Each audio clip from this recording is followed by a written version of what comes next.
Come on, guys. Don't say anything because we're going live.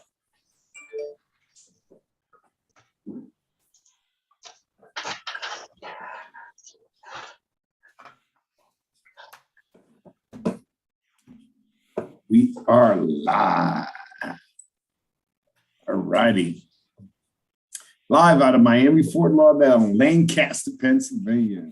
Welcome to the Jersey Boys Sports Talk, hosted by Byron Jones and Victor Rocho, brought to you by The Sportscast. Today is February 17th, 2022. If you haven't yet, please subscribe to The Sportscast on all your channels, YouTube, Spotify, iTunes.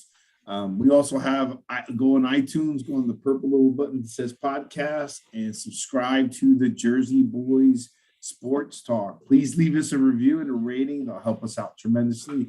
Remember, we're streaming every Thursday at 8 p.m. live. That's what time? When is it, Byron? When's the show again? 8 o'clock. 8 o'clock. 8 o'clock. 8 o'clock. p.m. Thursday. Every Thursday. What day of the week, Byron? Thursday. We're doing this facetiously because you don't know how many friends of ours are. Hey, when is your show again? For a year and a half. It's amazing. So live every Thursday, we're streaming live. We've been running the Super Bowl, the playoffs. We have a couple of our guest hosts today. We'll be introducing them in a little bit, and we're going to get started. So we are streaming live on YouTube and Facebook. Please subscribe to us on YouTube. If you do on YouTube, at least if you hit the notifications, it'll let you know when we're live, so you'll always be able to hear it and you can chime in. We try to get to everybody's responses. In fact, let me launch that now. And so welcome. Well, Byron, how's it getting? Is it heating up over there a little bit for you? It was like a heat wave today. It was like 72 degrees around here. I was like, woo. Really? Yeah, I didn't know what to do with myself. Put some shorts on, put some spandex on. I was like undecided today. Okay, everybody heard that word spandex again. Yeah, you had me till spandex, Byron. Yeah. I just want to make sure that when I talk about spandex, put my spandex on. Come on. He keeps to forget about it, and then I say make a comment, and he gets all bent out of shape. Some lime green, but lime green. Oh, man, once you're past 220, you have no business in spandex at all. And Byron passed 220 in 6th grade. 220 a long time ago. He's been a big boy all his life. God bless him. As large as he is. Anyways, welcome to Sportscast. We have John Rodenberg, lifelong Denver fan, my fraternity brother from Upper College. Roll off of 5, shout out. Salute, Ro. And we got Joe Capraro. Joe Capraro's got his own show on. I believe he's airing Friday. We'll talk a little bit about there. He's a all-around podcaster, sports enthusiast, and we had the honor of playing for his father, who was my college football coach, Vincent Capraro. So, welcome to the show, gentlemen. This is probably our final talk of the 2022 Super Bowl.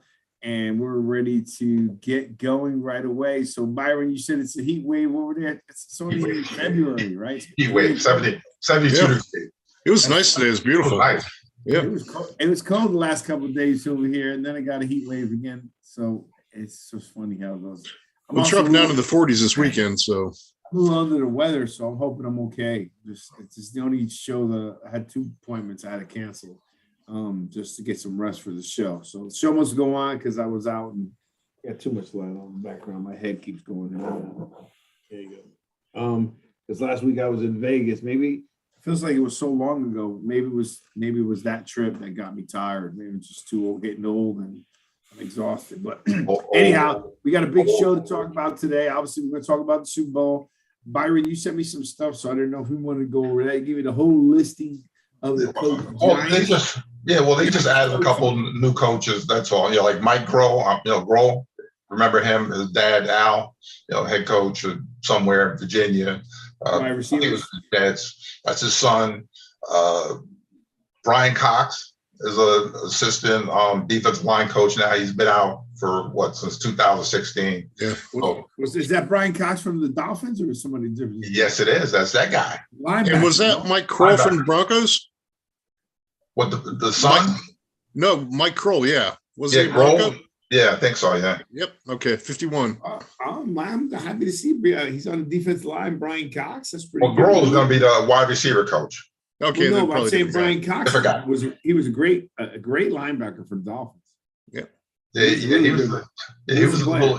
He was a little intense too, a little bit. He was a fired up dude. So if he's on the line, that's pretty good. Just because I just think that when you're a linebacker, you know what you need from your front line, right? It's like if you're defensive back or you're linebacker, you probably the desire for your line to play well is extremely important to you, right? Because you get your tackles by not getting hit by the lineman, right?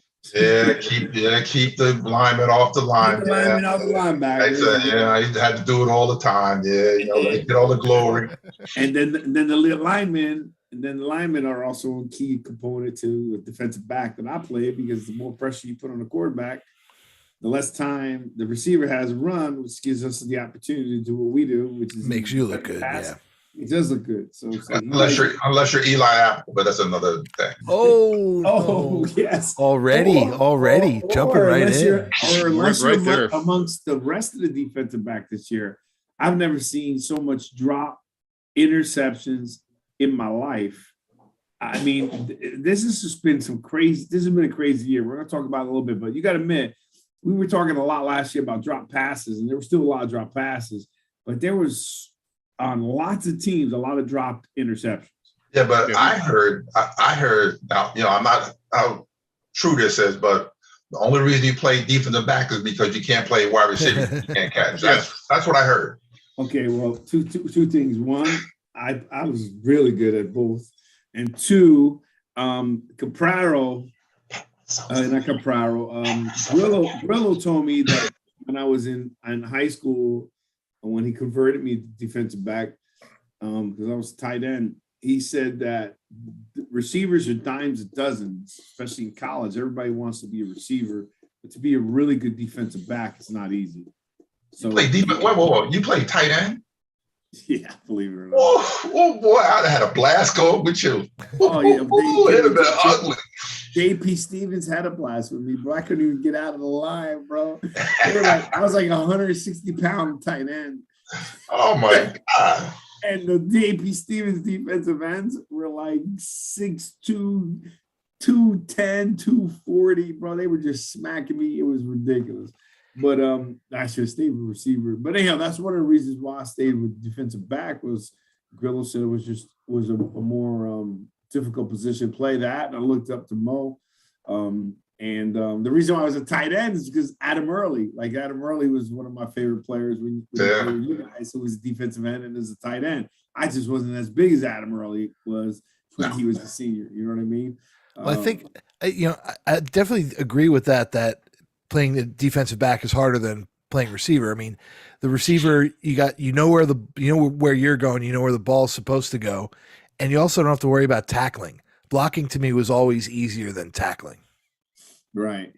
And he also said that a lot more people try out. Like there's a lot more, it was just there's more the population of people playing receiver, right? And if you're a good defensive back, your odds are high. But the receivers got the girls though, so that's just just throw that out. I'm just telling you, Well, I'll say this: be a player no more.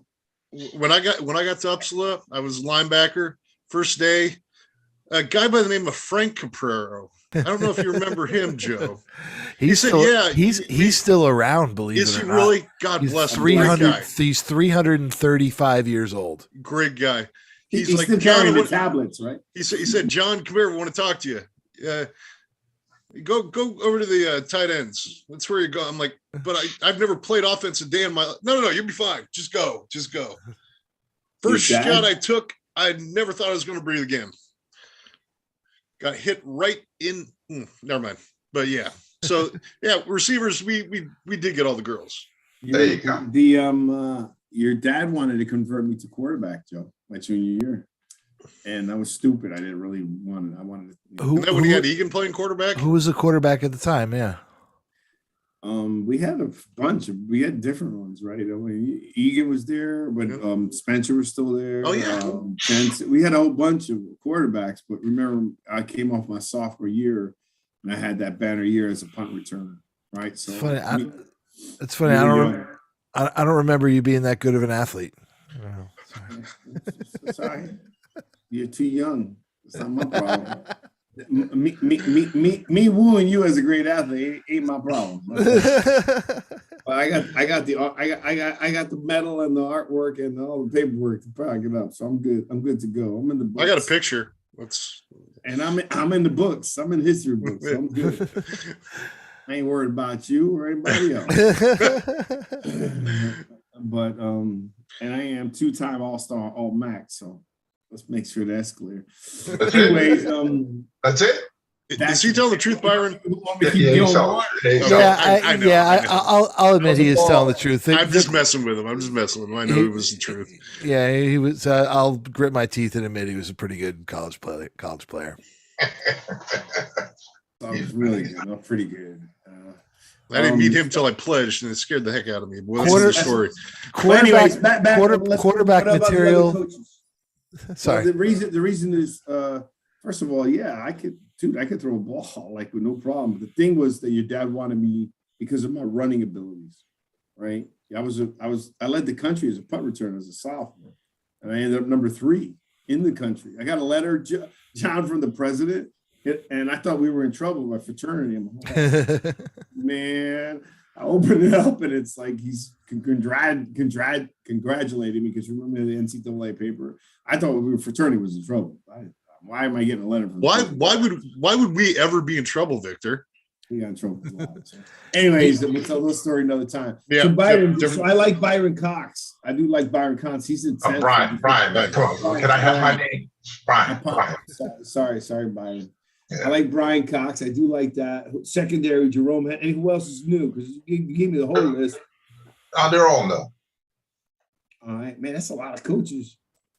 Yeah. Goes all the way down to you. Goes from A to U. That don't even count the head coach or the defense. Oh no, the defensive coordinator's there. Yeah. I'm not seeing Markindale. Who else do you like out of that group? All right, so let me read them off real quick for the audience, right? We got offensive coordinator Mike Kafka, quarterbacks coach Shea Tierney. Yep. Okay, running backs coach DeAndre Smith, offensive line coach Bobby Johnson, assistant offensive line Tony Sperano Jr. Why's that name sound familiar? His dad was a Dolphins coach, yeah. That's what it was. That's okay. Man, you see how the kids are all. The guy he wore the sunglasses all the time. Andy Bischoff is tight ends coach. Mike Groff, wide ends. A wide receiver, offensive assistant. Christian Jones, defensive coordinator. Don Wink Martinell. That's the guy you like, right? Yes, I do. Right, good. I got him highlighted here. Defensive line, Andre Patterson. The dean of defensive line coaches. He's good. Yes, he's good. Yeah. Really? Where'd he come from? Minnesota. Buffalo. Minnesota. I'm just assuming that whole team's from Buffalo. Minnesota. Yeah. Assistant defensive line coach Brian Cox. I'd like to see Brian Cox in there. I like him. Inside linebackers John. I'd like to see you say that one. I can't even pronounce his last name. Outside linebackers Dean Wilkins. How's he? I got to figure him out till he's next on the list. Secondary, Jerome Henderson. Assistant defensive back, Mike Trier. Defensive assistant, Kevin Wilkins. Special teams coordinator, Thomas McGowie. He was there last year. All right. Assistant special teams, Anthony Blevins. Special team, man, a lot of special teams. Quality control, Nick Williams. Director of coaching operations, Laura Young. Good for the female. Yeah. All right. So we talked a lot about the coaches last week. You know, we're pretty happy. I just see a lot of Buffalo people. It's gonna be interesting how Buffalo's gonna do. Buffalo and Rams and Kansas City. A lot of Baltimore people too. Some of them are 2-3 steps back in their resume, but I mean that's a pretty good pedigree for coaching. Yep. All right, good. Who helps with selecting that coach? The GM and the head coach. Yep. Who's predominant? Put their heads together, and that's what they come up with. Yep. Who's the predominant decision maker? Or probably the head coach. If it's not the head coach, your team's in trouble. Your franchise is in trouble. Right, because We already had that happen before bringing in Jason Garrett. Yeah, all right, good. All right, so now we're gonna get to the Super Bowl a little bit, but let's get just pre-Super Bowl. We wanted to talk about this last week. We didn't. All right, and the next quarter is over. So should the NFL? Man, I had something else on too. All right, so that's the coaching. Well, before I go to that, because I posted something in Facebook a little bit more. I also there's two things I want to talk about. One is Mike McCarthy. How long do you think Mike McCarthy has with the Cowboys? One more season. One more season. John, well, you too? Yeah. What about you, Joe? You think they'll get rid of him mid-season if the Dallas starts off bad? I mean, I think they should have fired him at the end of last season. So if it were me, I'd have him on a short string. I don't know. The problem with Dallas is they're always going to think that they're a 3-game winning streak away from getting back in it. So I think even if they start, 1-3, they're not going to fire him. They're going to have to be 2-8 before they get rid of him. And at that point, if you're 2-8, you may as well ride out the season with the guy. So I'm with John. I don't think he makes it past next season. So let me ask you a question. I want to clarify. I want to correct you, but I'm not even going to correct you. I want to say my opinion. It ain't the Cowboys think if they're on a 3-game winning streak, they're going to win the season. It's almost the entire nation. That's what makes everybody dislike them if you're not a Cowboy fan. You're on a 3-game winning streak, all of a sudden you're going to be in the Super Bowl every year. They are the only fan base that could turn Dak Prescott into Tom Brady. I'll agree with that. Yeah, it's true. That's true. The jury's out with me with Dak only because same thing with Tony Romo. I still think it goes back to John. You and I talked about, was it you or somebody was talking with, about, Jerry Jones only winning when he was an owner just from the beginning of his career, like the first time he owned it, right? But then he starts trying to get involved in taking over. Tony Romo put up some big. Isn't Tony Romo in the Hall of Fame or no? No. Okay, but he put up some big numbers. I mean, he's one of the best fourth quarter quarterbacks in the NFL for a certain period. The guy was a good quarterback. You say whatever you want, but he was a good quarterback. Dak's a good quarterback. You say whatever you want. It's just, I think Jerry Jones hurts those guys. So you don't think McCarthy's gonna last? There's a lot of rumor in the rumor mill, but they're also saying that there's probably some direct conversation between him and Jerry Jones. So I don't think he'll last a season either. Well, and Jerry Jones does like to hang on to coaches longer than they're useful. Yeah. Jason Garrett was there forever. So 10 years. Yeah. Yeah. And then the next thing that they mentioned today, I don't know if anything else came out. I haven't had a chance to review, but they're talking about, how Philadelphia loves revolving quarterbacks, that Russell Wilson is a good shot. They're looking to get Russell Wilson. Comments on that? If I were any team in the league, I'd be looking to get a hold of Russell Wilson. I'm still of the belief that he's probably going to wind up in either New York or Denver. New York. Which New York? Yeah, you got a small intrigue. No, the Giants, of course. Come on, man. Not the Jets. We actually have assets to give. We actually have players to trade that has some value. Well, I don't want. I like Russell Wilson too much to say he's going to the Jets. Daniel Jones will be a rising superstar.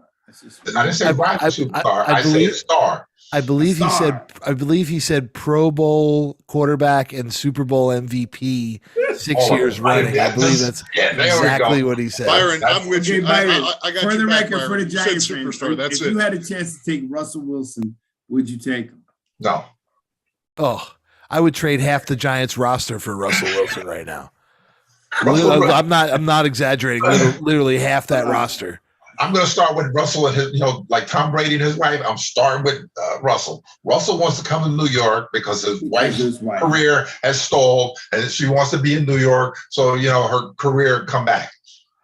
There you go. I feel better now. But I'll be honest with you. There's also logic to not only that, but there's also logic to that if Russell Wilson comes to New York and he does well, that, just being on a New York franchise extends his career as well, meaning extends his career post-football. Right? And winning in New York gives you a lot more opportunity. Michael Strahan has admitted it. He's got this because he's won in New York.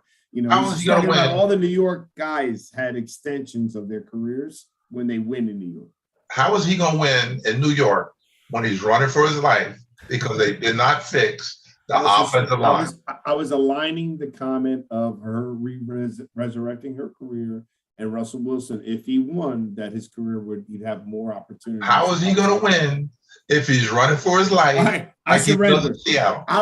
John, would you take him, John? Would you take him in Denver? If you were a Giant over Daniel Jones? If you were to get him a Daniel Jones. I tell you what, if I were any team and they say, hey, Russell Wilson wants to come, here's a checkbook, and you want these 6 guys over here? They're all first-round picks. You take them for the Giants, and you take them for your team. Okay. Yeah.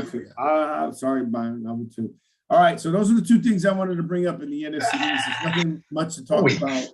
What was it? The Washington Wanderers? The Commanders? That's it. Commanders. Yeah. Commandos. What? Commandos or Commanders? Commanders. Never mind. Let it go. I think what they did was they chose the most racist name that they could get away with. They had a chance to do something with the red, to honor the Tuskegee Airmen. They had a chance to do a lot of things, but they picked the as close to the line as they could get. That's what they did. They walked right up to it. Okay, so I'm a little lost. Byron, why are you laughing so hard? Because he's right. Come on. I'm a little lost with that. Why is he right? Does Victor have jet lag? Yes. For some reason, the Washington football team or Commanders, they have a bad history going back to the owner, Marshall, that didn't want African American players. They didn't get their first African American. It's like 1967 or whatever year it was. I think 68. Yeah, it was late. Everybody else had one or whatever, but for some reason he was determined to keep the good old boy Confederate thing going on down in Washington. So they could have made everything right, like John said, by the red tails. Everybody was whoa, they'd have lost their minds and they'd have loved. But Commanders, come on, really? That's like might as well say like an overseer on the slave plantation. That's basically okay. Yeah, I want that right. I was trying to understand the commander, the innuendo. Commander, overseer, plantation. And again, you got the white guy at the top telling. You got the white guy at the top, the commander, telling all the black men what to do. That's exactly God. That's the NFL for you, man. Don't get us in trouble. I don't want to get into, I don't get into that. Barn brings up a great point, and so does Joe, about the Red Tails. It'd have been a win. Right. Yeah. If you consider that Washington, D.C. is a predominantly African-American city. It really is. I've lived there. I know. So it would make so much sense. But they didn't want to offend their white suburban fan base out in Virginia, you don't know Maryland, if it's that or if it's just, you don't know really if it's everybody else to blame. See, this is the problem. We're never gonna get past race stuff if we're just blame the owner. Don't speak for people. Well, no, don't speak for that. Just don't do it because it's unfair to the guy who's in suburbia. I understand that. Yeah, but it's your belief about other people. I'm just saying to you, let's talk about the owner. Let's talk about that. Well, no, I was talking about the owner. No. What I said was he is trying to placate the white fans by not going by the Red Tails. I think that's once again my opinion. I'm not saying he's a racist or anything else. I'm not saying anything. I'm just trying to keep conversation directed at the guy who can make the decision, which is the owner. Daniel Snyder's an idiot. How's that? And I'm in full agreement with all that. But as John said, like there are a lot of Washington fans who have reacted kind of racistly to the whole conversation about it. So, I mean, that's definitely part of it, but Vic, you're right. All the problems with that franchise comes from Daniel Snyder. We've talked a little bit about the worst owners in sports, the Dolans and the Woody Johnsons, Jerry Jones. Jerry Jones at least has some record of success, man. The Johnson family is just. Think about it. The Cowboys killed the Indians, and they're making the Indians' name getting desperate. So why don't you get rid of the Cowboys? I mean, I'm just saying you can make an argument for example. Just I want to keep it where the blame belongs, which is the owners. The owners should All do right. something better. It's also Washington. It's the capital. They could have done something to make a difference. Yeah, but the stadium, the team is not even in Washington, D.C. No, they're in Landover. They're in Landover. Nowhere near Washington, D.C. Yeah. Okay. Well, and the New York Giants still play in East Rutherford, so. Well, you can see the bridge. You can see the bridge. Yeah, that's the difference right there. That's different. It's Jersey Giants. All right, so we have that. There wasn't much to talk about Washington. Now I want to go. This one probably should be quick. Well, and we'll see. I bet you we're going to have some difference of opinions across the board. We did have something we were talking about. Should we get rid of the Pro Bowl game? Yes. Yes. 2 yeses. I think we should replace it with a 4-team mini tournament to play for the top draft pick. You take the four worst teams and you have them go out there and compete, and the winner of this little, play 30-minute games and play a 60-minute championship, and the winner of that gets the first pick. Make it 8-man football. I'll watch it. Yeah, I think it would turn into. I want to make it tackle. I mean, it's going to turn into Pro Bowl. You're doing it for the owner. Guys are leaving. The Pro Bowl is an 8-man football anyway. Basically, yeah, it is. There's no it's line flag play football. anyway. So that's flag football.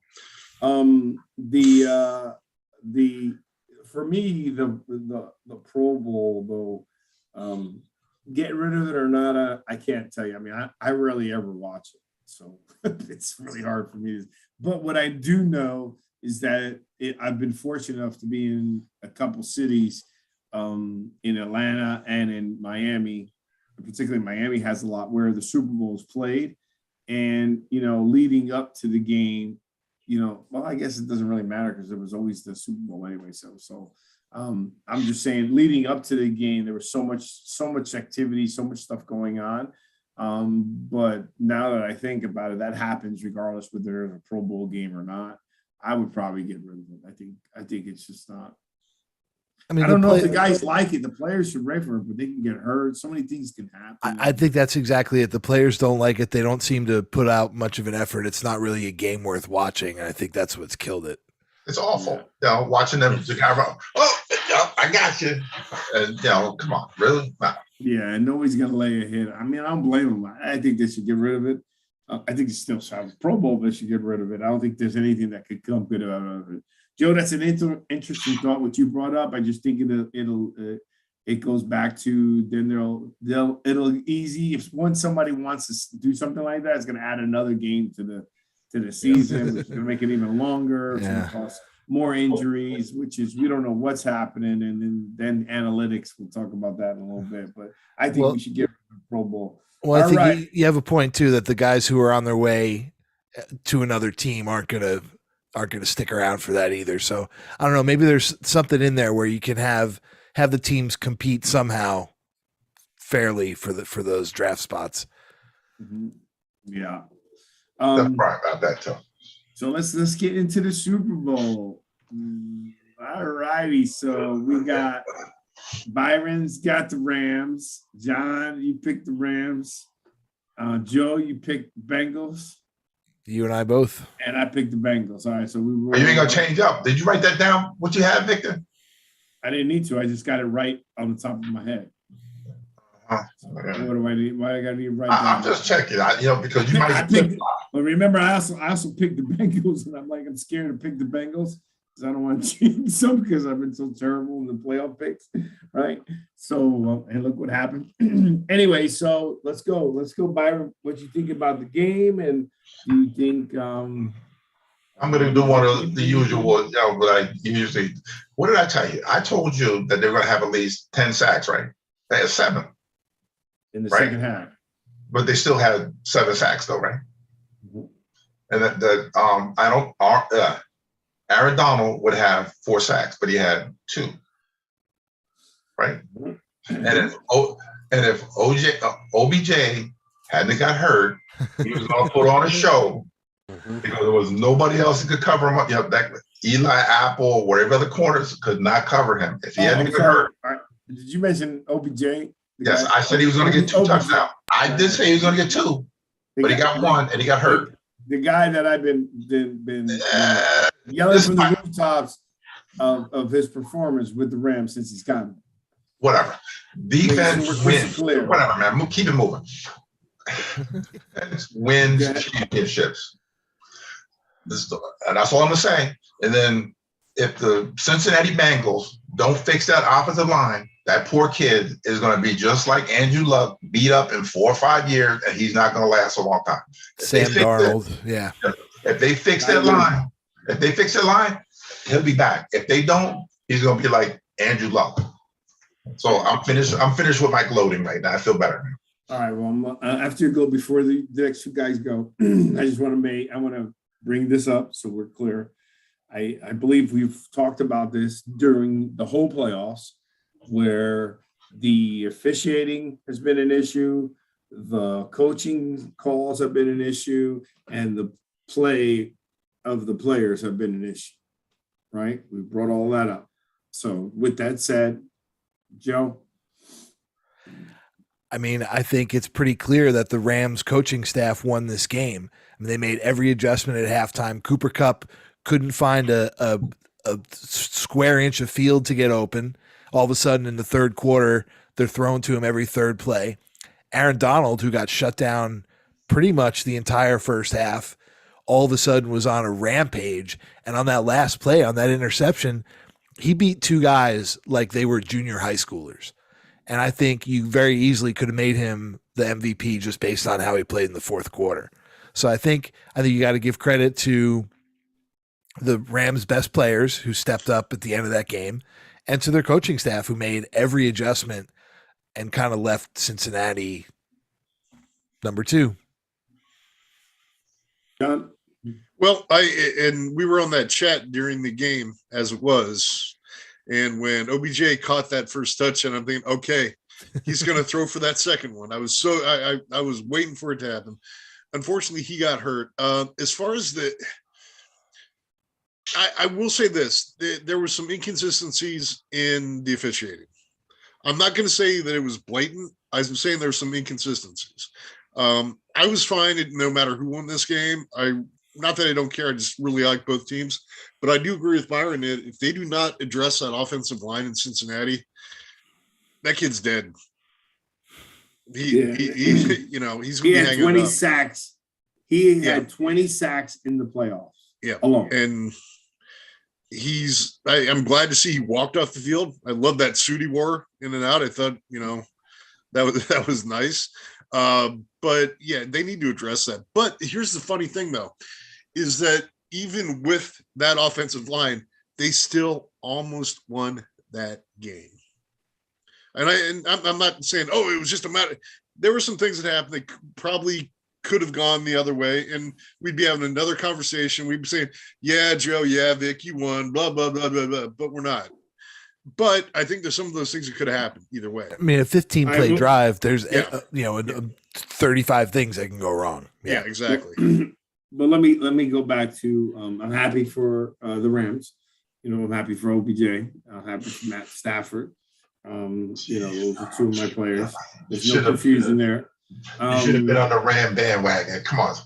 Yeah, but it was the story. It really didn't matter to me who won. My team was at that point. If it wasn't the Giants and it wasn't the Bucks, it was over. It was it. I didn't really care about anybody else. But here's my problem: that if you notice, so many 3-point victories in the playoffs and throughout, right? The officiating it was bad again, right? Okay, there was blatant defensive pass interference against the Rams when they pulled his jersey on that 4th down, okay, and that should have been called. There was blatant pass interference when the Bengals score on that first drive in the first half with the face mask of Jalen Ramsey. I mean, that's blatant. I mean, those are bad game-changing calls. I don't know if you can call that one blatant, man. That was a flash. Everything looks worse when you show it in 1/5000th slow motion. Okay, but I didn't want to call one and not call the other, right? Because the first one I saw, right? The first one that should have been when just linemen, when someone pulls a jersey, they see that. I mean, they're looking for the pulling of the jersey. Maybe the face mask wasn't, but I needed to give that if I was willing to say, hey, they didn't call the pass interference against the Rams when the Bengals could have scored, right? I think you're underestimating how difficult it is to officiate in the NFL. You're talking about trying to see things at, lightning quick speeds. I got you, Joe. Let me finish my piece. I got you. You can say all that stuff you want, but at the end of the day, the officiating has been freaking bad. I don't care what you can see. You not see. Someone's looking in the booth. Someone's seeing it. I mean, they got a lot more eyes that are available to them. Well, that's exactly it. It's been bad. So it's not like this is. But like, we just notice it's bad because we have 11 million cameras and all these super slow-mo replays. What I'm saying, I don't think the officiating is any worse than it's ever been. It's just that we can pick every call apart and we can find out the truth on every call to a degree that we never could before, which makes the officials look worse. Ever since that pass interference from the Saints, it's just been highlighted on some really bad calls. So that's number one. Well, the pass interference rules are a mess. Joe, stop. Let me finish. Okay? Now it's really, man. It's really that easy. Yeah, number one. Number two, calling the coaching side of the game, right?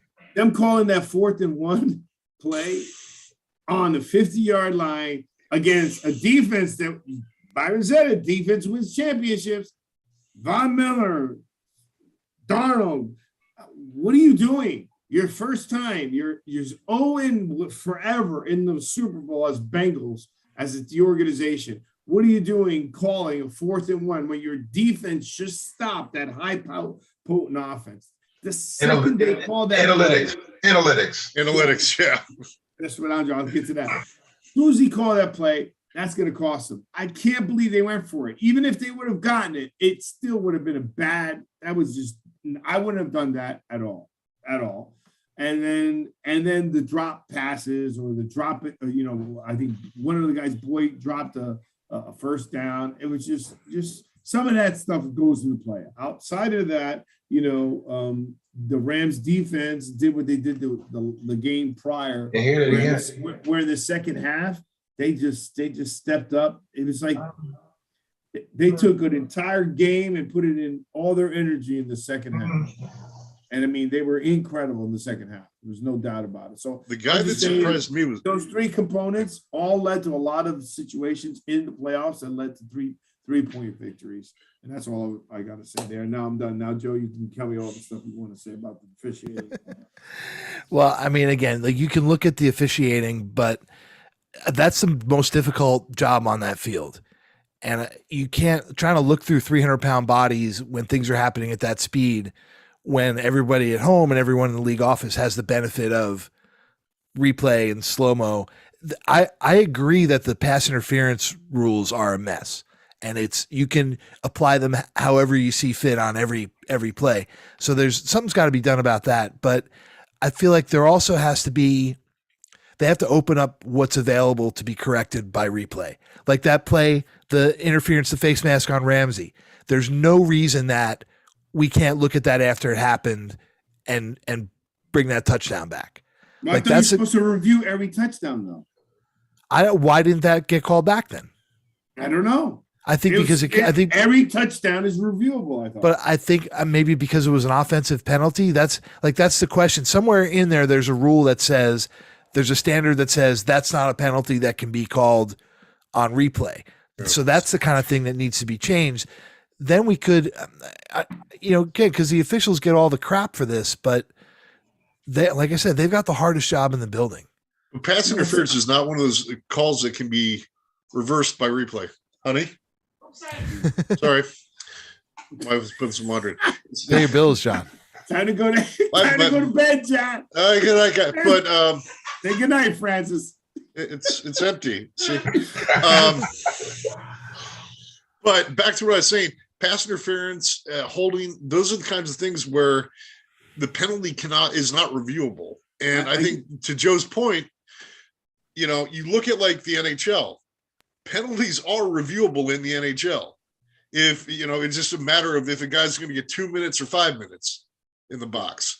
All right. And I realize you're only talking about 10 guys on the ice and 22, on the field, but there has to be some kind of way to,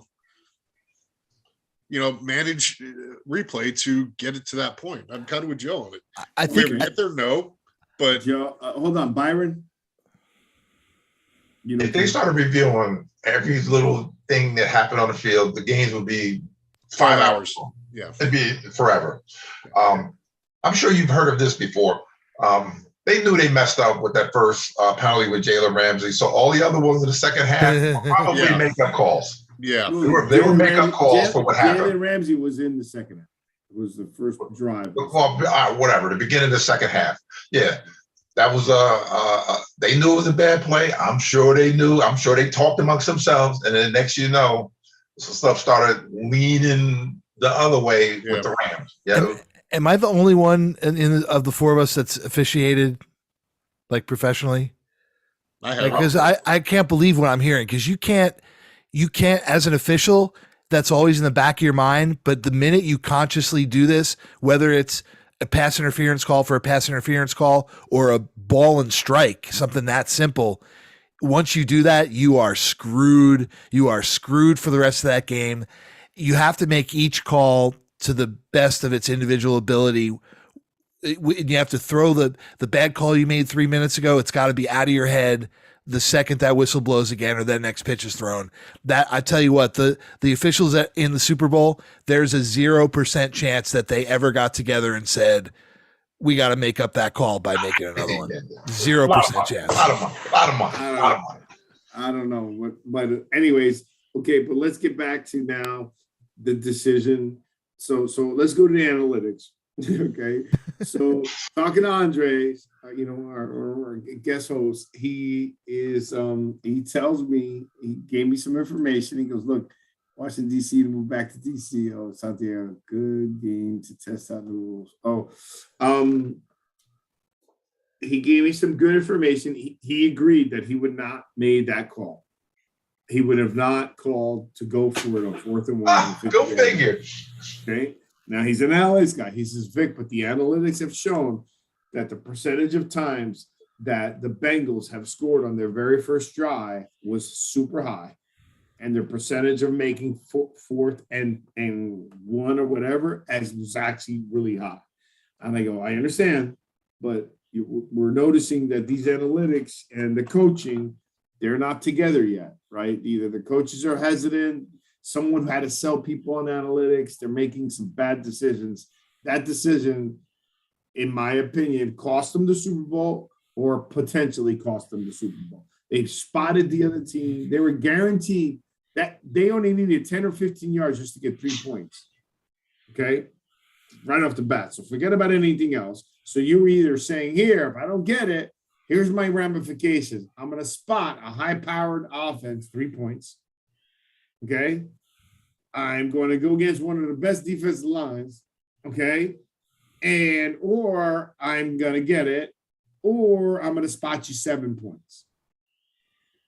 I think I don't remember exactly. What did the Rams do on that next possession? Did they score 7 points? Oh no! Did they score that one, or was that they scored? Okay, all right. No, all right. They would have gotten 3. I just told you they're 15. Oh no, I know that. I'm just. It was pissing me off. That was a stupid call. So in that moment, Vic, if you are Cincinnati and you throw your analytics out the window, what is your gut? Your gut tells you to punt. Yeah.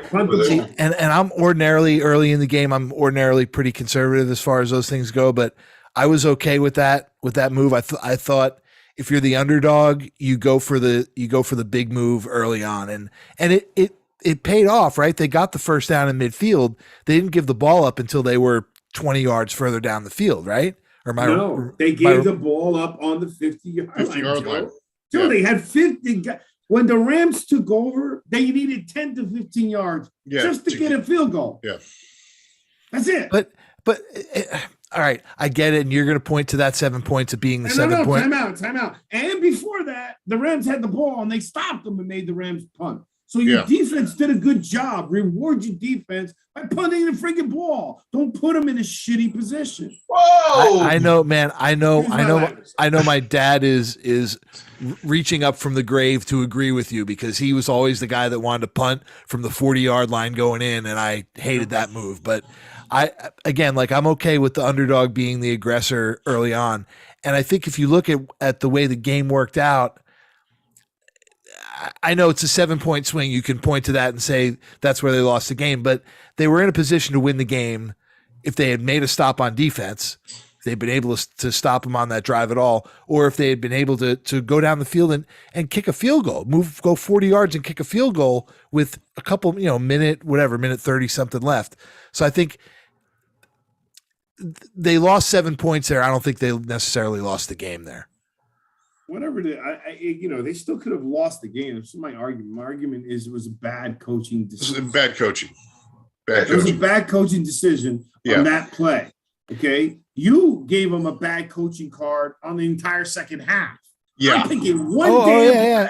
No. I'm with you. I don't.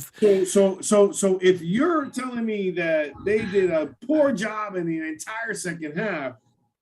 My logic's got to be pretty good, and John's is agreeing because we're only talking about one play. Yeah, but I'm okay with that decision. They just got out strategized. But Joe, here's the thing. That was dumb coaching in the Super Bowl, especially when your team just got them off the field. Give your defense again a chance. Don't have your defense go out there. Shit, we just made this superstar team punt, right? And now I got to go out and protect them from just possibly not getting a field goal.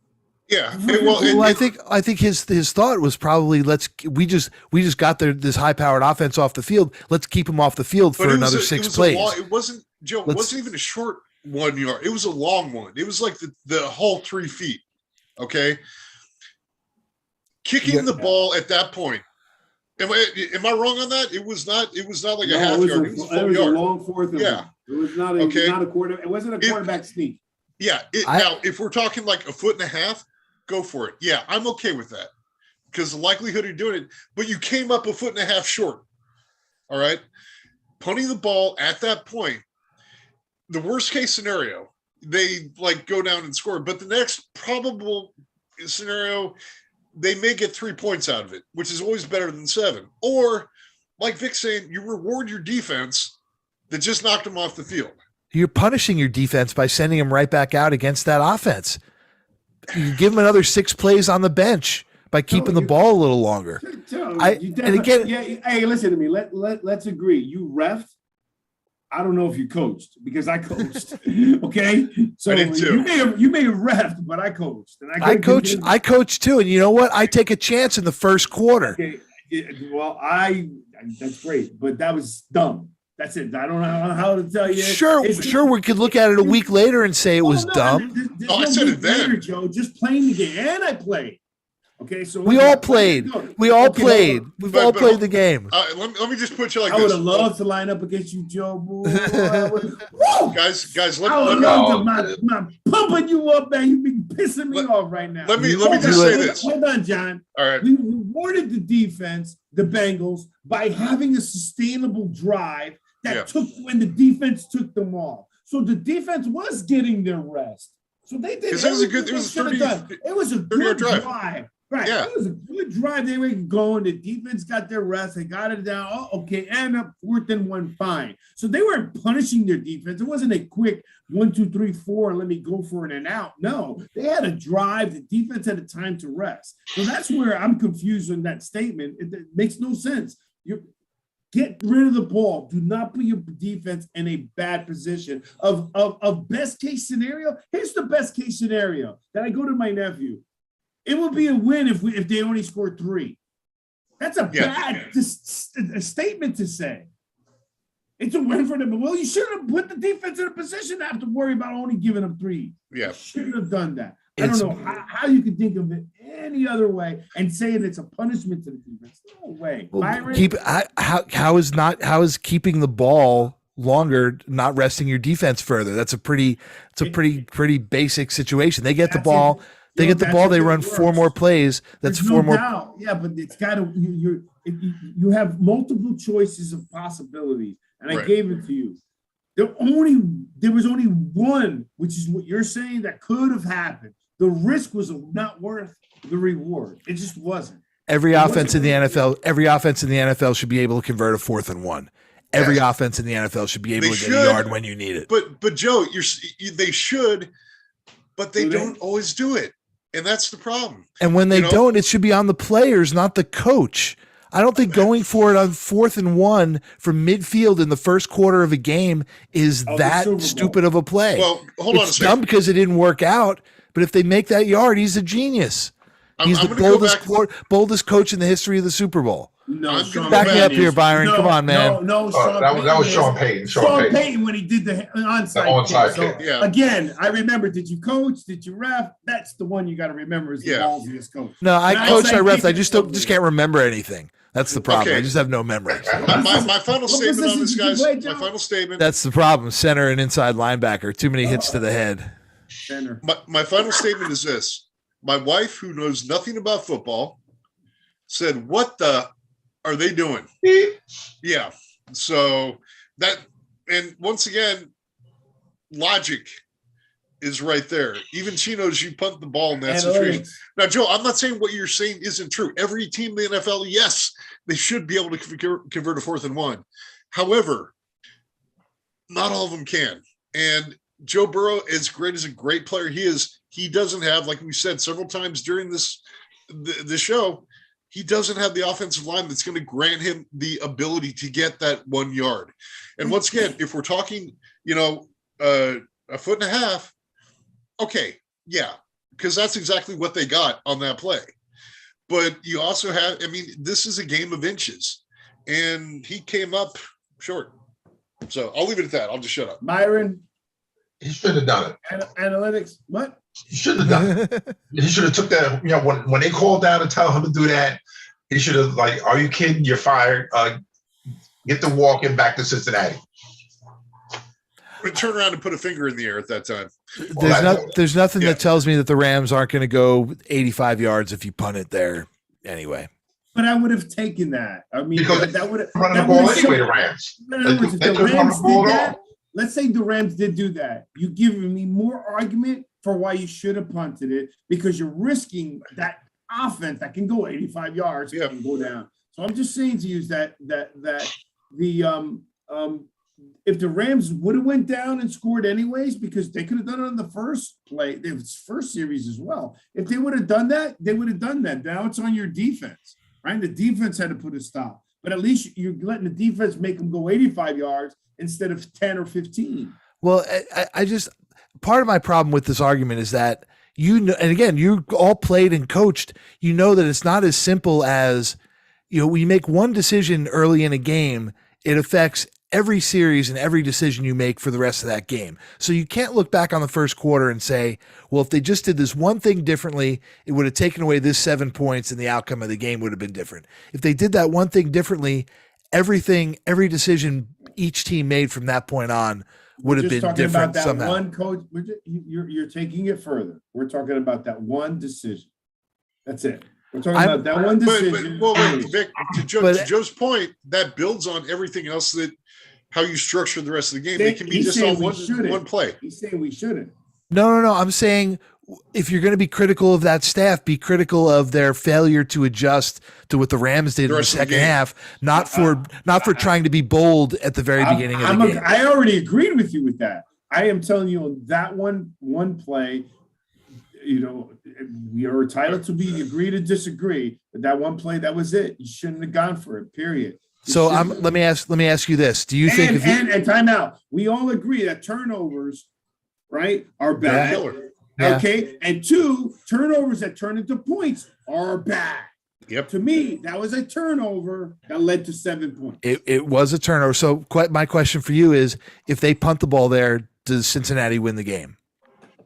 If they punt the ball to Cincinnati, I can't answer that. Exactly. I could tell you that I wouldn't. I don't. I think they would have put them in a better position to win the game because they had to come back from behind again. Cincinnati. They were down. What were they down? But what I'm saying to 21-3, what was the score?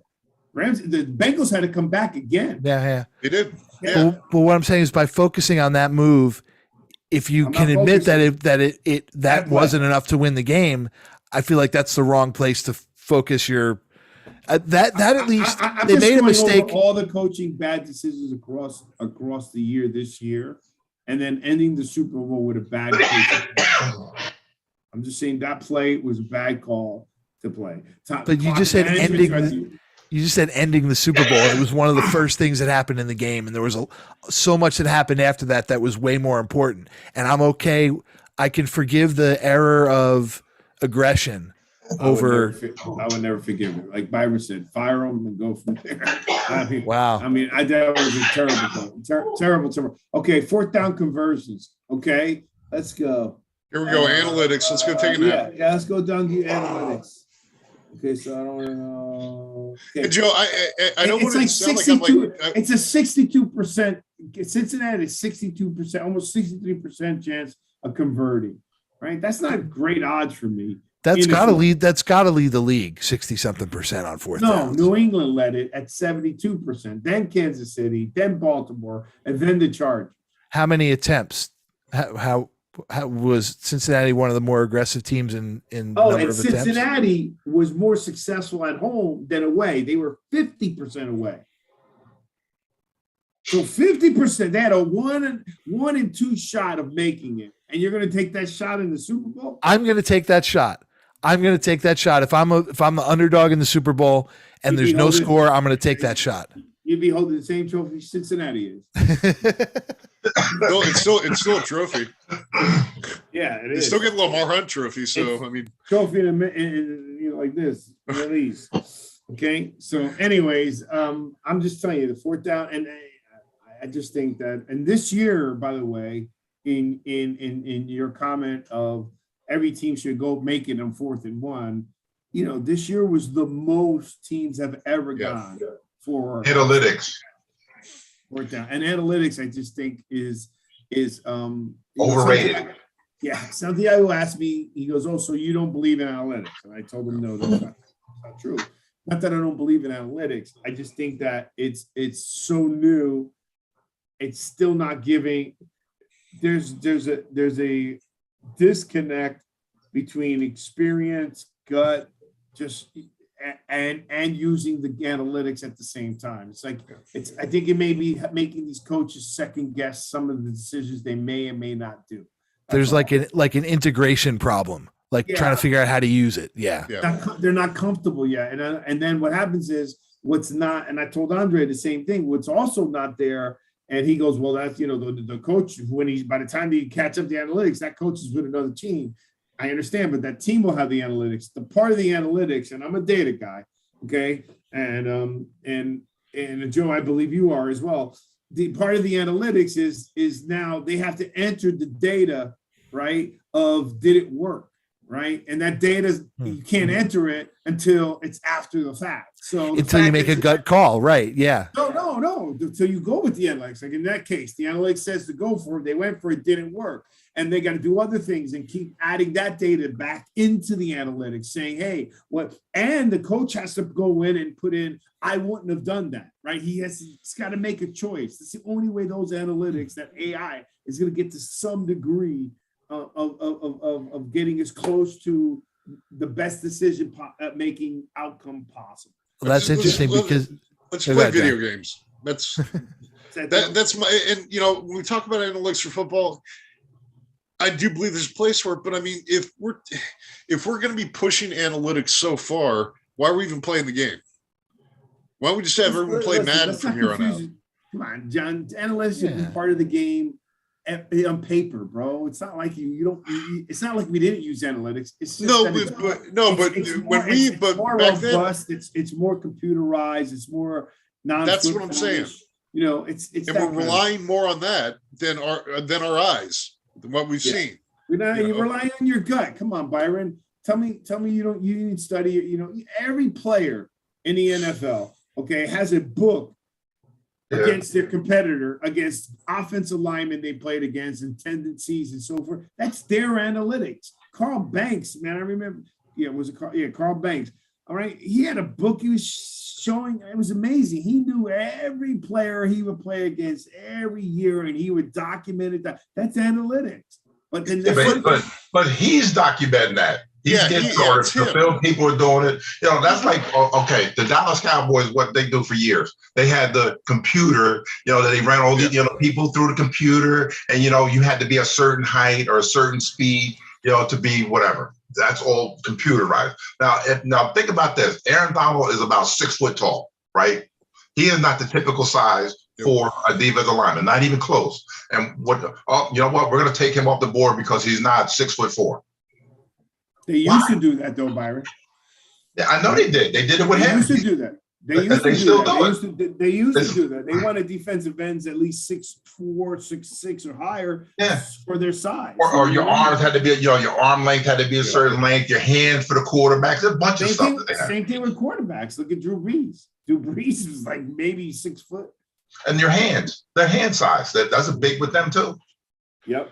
Which makes you wonder what Elway did when he drafted. Well, that's why Sam Mills. Anyway. Sam Mills, God rest his soul, and hopefully we get to accomplish what we like to. But Sam Mills, which the NFL didn't want, was he was too small of a linebacker. 5'9". Now he's a high Hall of Famer. Montclair State. D3. Right. Yep. So just, you know, everything it's totally changed. And I'm just saying that there's always been analytics, John. It's just that now the analytics was pre-game preparation analytics. Right. Which now I'm fine with. It's like live. It's stats. There's an analytics coach in the booth that is just tugging at somebody's ear. And that's why some of the sports commentators are saying, you know, everybody's talking about analytics. Why aren't they getting to the podium? Why aren't they the one defending, you know? But once again, what I'm saying is that you talk about Carl Banks, you talk about all the great players in going back, you know, Carl Banks, Lawrence Taylor, I'm sure he had a small book, but he had a book. He just knew how to pass rush like a killer. Okay. But they know tendencies by film study. Okay. They know it up here. And it's not like, oh, someone's going to come to Byron, here's your sheet for this week. It's going to tell you what this person's going to do. So how does the active? It's not the sheet for the week. It is live. That's the problem. That's the problem. Yeah. The sheet for the week is at least you could make a decision. No one else is like looking and saying, "Hey, this stuff is on a computer screen. The owner's got it in his phone. Everyone's looking at it, and that's where I think the problem is." Yeah, you understand? It's too open, public within your domain of your organization. When you start seeing it showing up on the screen during the game, that's when it's a problem. I can't believe, especially Vic. You know, John, I'm not sure where data falls in your daily life, but I can't believe that Vic, all over the place, too. And a guy who uses information like you do professionally doesn't see the value of that same information coming into football just because it comes on a spreadsheet. And I think also if you're a coach, and even with those analytics people whispering in my ear on that 4th and 1, you got to make the call based on your gut, right? Based on what you feel is right in that moment. If there's a coach who's making those decisions based on the spreadsheet every time, they're not going to last long.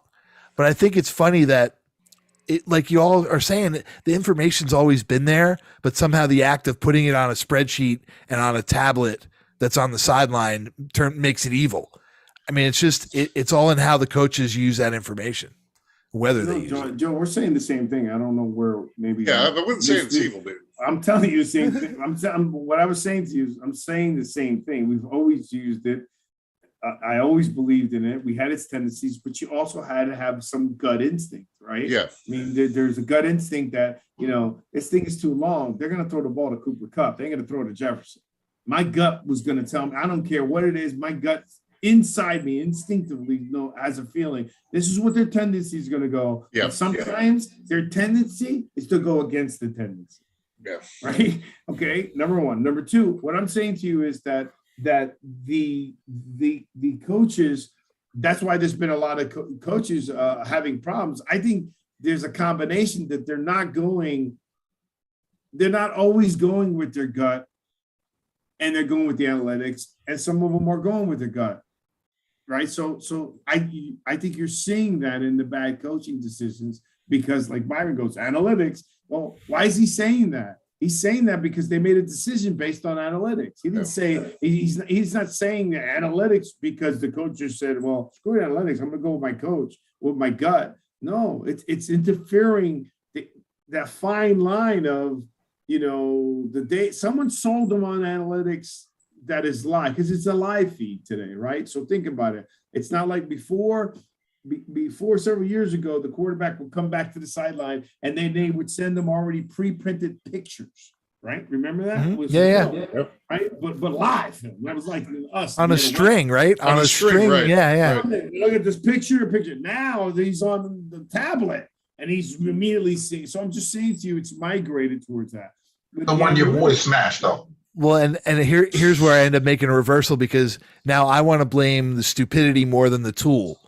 Where before I was trying to defend the bad decision. Now it's there's still a human that has to convert that image on a tablet into a strategy and into a play call. So, but it was a dumb play. Well, some of them are just giving it the data, and then I don't think that their coaches are comfortable between which the coaches. Think how fast coaches are getting fired. Yeah. And most fired fast, and you guys know this too, having played and coached in so many different organizations.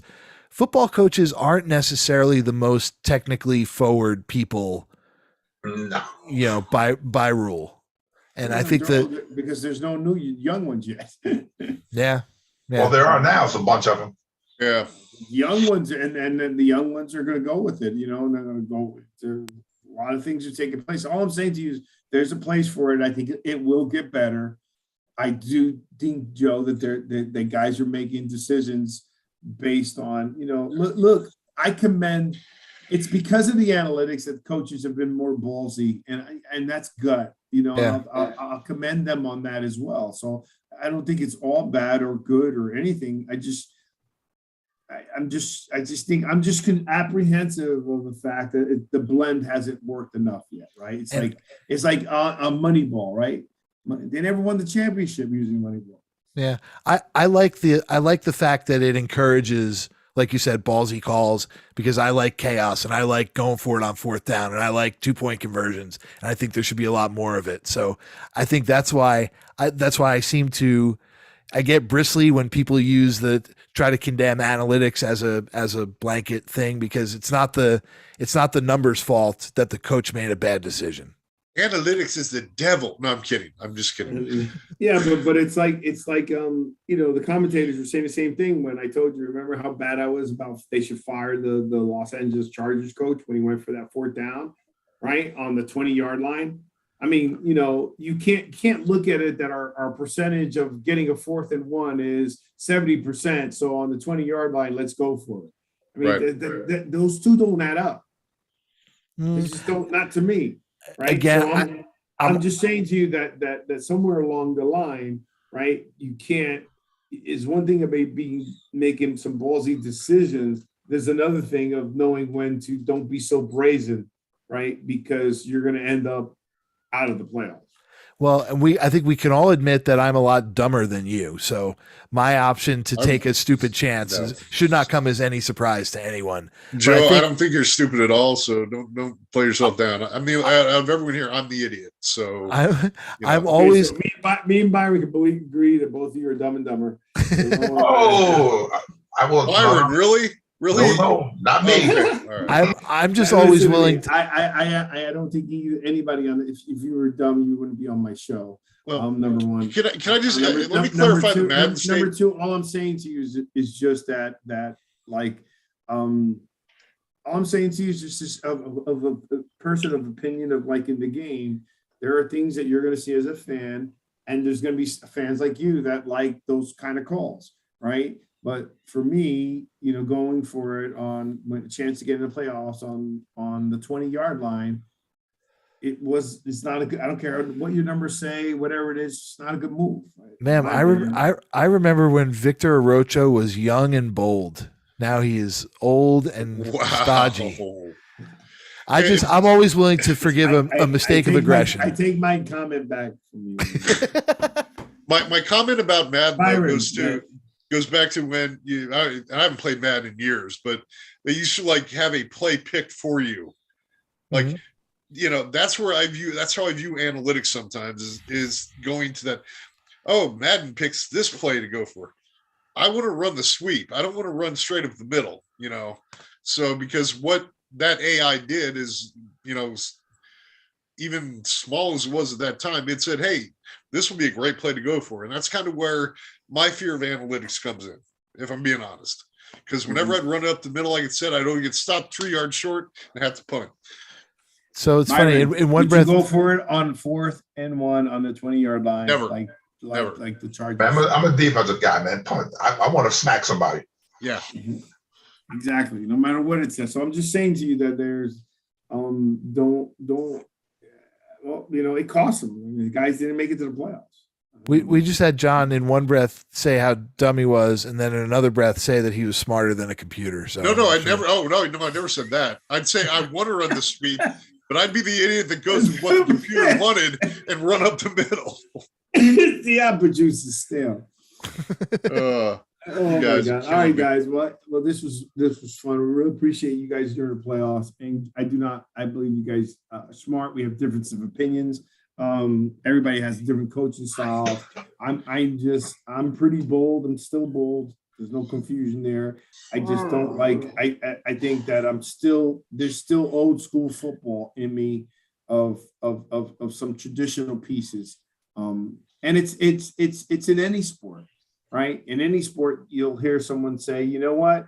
If the guy would have made it, that guy would have been the smartest guy in the world. If he would have caught it, he would have been the greatest guy in the world. It's the smartest player, but since it didn't, and that's what happens, right? But there's some things that I just think that don't. Hey, Vic, can I just say one more thing before they get paid a lot of money to make some bad decisions, and obviously they're smart enough to make a lot of money and make those bad decisions. And they'll be back doing it next year. Yeah. I'll be back, and then the kids will come in and they'll be coaches. They'll be at Central Columbia High School doing it, but they, Byron, you're more traditional. Yes. See. Surrounded that's by all you need to say. Surrounded by old men.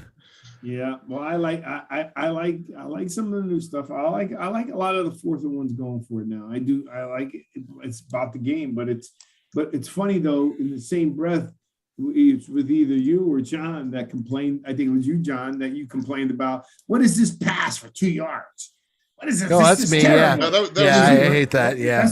Well, the thing is, that's what you use to go for those short downs. There you go. I'm okay with it on 4th and 1, just not on 3rd and 17. Most of those plays, that's what happens. So, all right, guys, we're gonna be wrapping this up, and then next week. Real quick, Uncle Eric watching. Tell him say hello. Well, no, he just heard. There you go. There. And actually, Byron, I'm going to be up in your neck of the woods on Sunday. So, going to a funeral, unfortunately, but Where at? The reception's at the Timbers up at Mount Gretna. Prayers to the family. It's close. It's closer to Hershey than Lancaster. Okay. So, yeah. And I'm coming. But I'll be driving through Lancaster to get there. I'm coming. I don't have to come up until April, so that'll be like getting a little bit warmer up there. So, all righty. So let's just remember the Gary guys. Oh, wait a minute. Wait.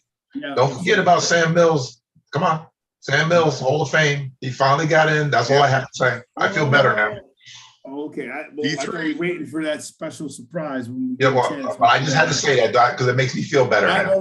We did mention it earlier, right? We did talk about Sam Mills. I had to mention it myself. Okay, good. Sam Mills, Byron's been saying this for years. Since we started our show, and prior to the show, but since we started the show almost 2 years ago, Byron's been mentioning it. I agree with that Sam Mills needed to be in the Hall of Fame. Long overdue. Phenomenal player. He's more proud that he's also D3. He's a Jersey boy from Long Branch, Montclair State University. Played played in the USFL, right? Philadelphia Stars. And then went with Mora, right, to the Rams, right? So Saints, yeah. Mora's the one that called him up. This is the guy I want. At 5'9", and he played.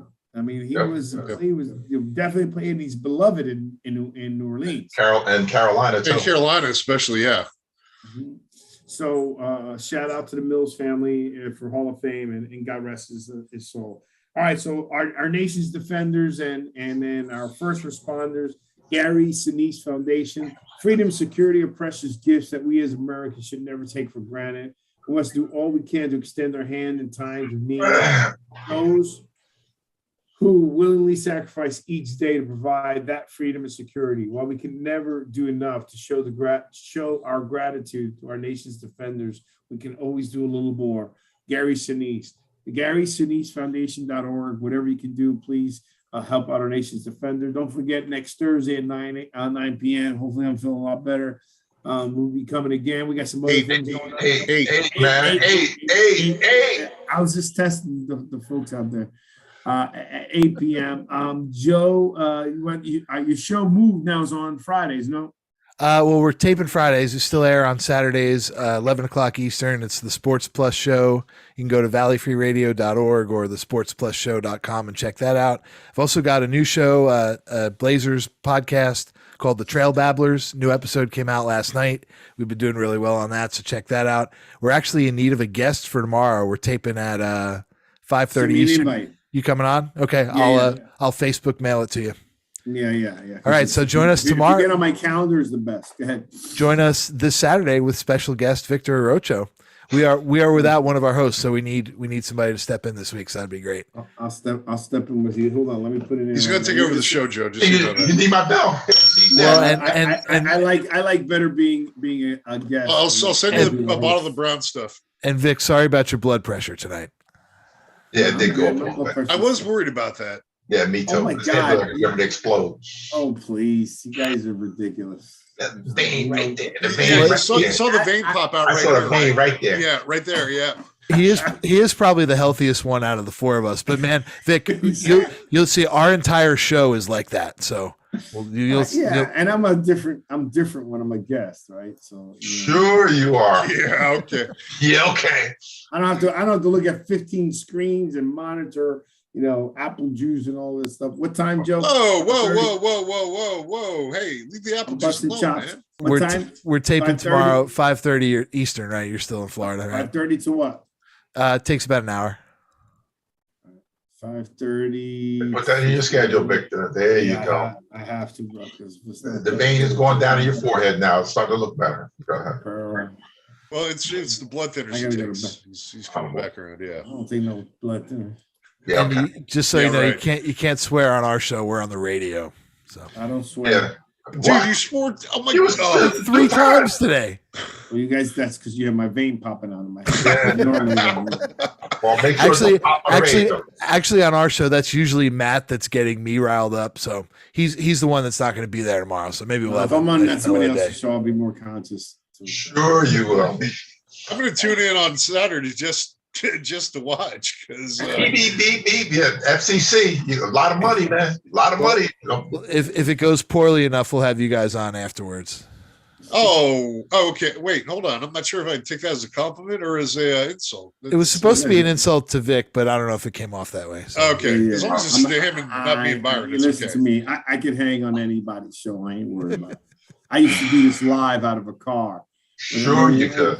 With no problem. So. Keep paying yourself for the back. And look, what are we going to talk? What sports are they? All sports?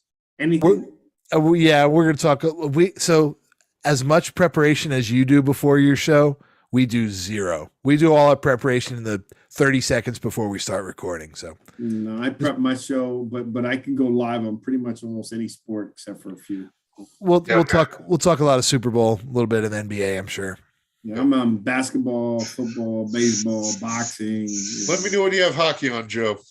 Hockey, not a big fan. What? But all right, gentlemen. Playoffs, John.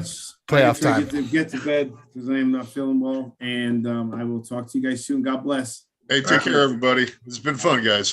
Thanks, guys.